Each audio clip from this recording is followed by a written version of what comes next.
ಸರ್ಕಾರಕ್ಕೆ ಏನು ಅನಿಸ್ಲೇ ಇಲ್ಲ ಅಂತ. ಈ ಸರ್ಕಾರಕ್ಕೆ ತನ್ನ ಹೆಂಡತಿಯ ಸಾವಿಗೆ ಸರ್ಕಾರನೇ ನೇರ ಕಾರಣ ಅಂತ ಹೇಳಿ 25 ಆತ್ಮಹತ್ಯೆಗೆ ಮೈಸೂರಿನಲ್ಲಿದ್ದರೂ ಕೂಡ ಇವ್ರಿಗ್ಯಾರಿಗೂ ಸರ್ಕಾರದವ್ರಿಗೆ ಅನಿಸ್ಲೇ ಇಲ್ಲ. ಸರ್ಕಾರ ಆತ್ಮಹತ್ಯೆ ಮಾಡ್ಕೊಬೇಕಾ ಬದುಕಿರ್ಬೇಕಾ ಅಂತ ಅನಿಸ್ಲೇ ಇಲ್ಲ. ಬಹಳ ನೋವಿನ ಸಂಗತಿ.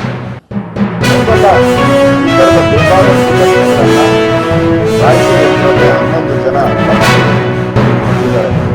ವಿಧಾನಸಭೆಯಲ್ಲಿ ಸರ್ಕಾರ ನಿರ್ಣಯ ಮಾಡ್ತೀವಿ, ಈ ಥರ ಏನೂ ಆಗಿಲ್ಲ, ನಾವೆಲ್ಲ ಏನು ನ್ಯಾಯಾಂಗದಲ್ಲಿ ಸರಿಯಾಗಿ ಫೈಟ್ ಮಾಡಿದ್ದೀರಿ ಅಂತ ಹೇಳಿ. ಮತ್ತೆ ಕಳಪೆ ದ್ರಾವಣ ಏನಿತ್ತು ಅದನ್ನೆಲ್ಲ ಬ್ಯಾನ್ ಮಾಡಿದ್ದೀರಿ. ನೋಟಿಸಲ್ಲಿ ಡ್ರಗ್ ಕಂಟ್ರೋಲರ್ ನೋಟಿಸ್ ಕೊಟ್ಟಿದ್ದಾರೆ. ಅದೇ ರೀತಿ ಮಾನ್ಯ ಉಚ್ಚ ನ್ಯಾಯಾಲಯದ ತಡೆಜ್ಞಾನದಲ್ಲಿರುವ ಲ್ಯಾಂಗಾ ಫಾರ್ಮಾಸ್ಯೂಟಿಕಲ್ ಅವರು ಸರಬರಾಜು ಮಾಡಿದ್ದ ರಿಂಗರ್ ದ್ರವ್ಯದ ಇನ್ನೂ ಕೆಲವು ಬ್ಯಾಚ್ಗಳನ್ನು ಆಗಿದ್ದರೂ ಸಂಸ್ಥೆಯನ್ನು ಕಾನೂನಲ್ಲಿ ಅವಕಾಶವಿದ್ದರೂ ಮತ್ತೊಮ್ಮೆ ಕಪ್ಪು ಪಟ್ಟಿಗೆ ಸೇರಿಸಿದರು.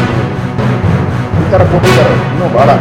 ಮತ್ತೆ ಯಾವುದೇ ನ್ಯಾಯಾಲಯದ ಪ್ರಸಿದ್ಧ ಅಂತಿಮವಾಗಿದ್ದರೂ ಕೂಡ ಈ ಫಾರ್ಮಾಸ್ಯೂಟಿಕಲ್ ವಿರುದ್ಧ ಯಾವುದೇ ಕ್ರಿಮಿನಲ್ ಮೊಕದ್ದಮೆಯನ್ನು ದಾಖಲಿಸದೇ ಇರುವುದು, ಯಾವುದೇ ಕ್ರಿಮಿನಲ್ ಮೊಕದ್ದಮೆಯನ್ನು ದಾಖಲೆ ಮಾಡಿಲ್ಲ.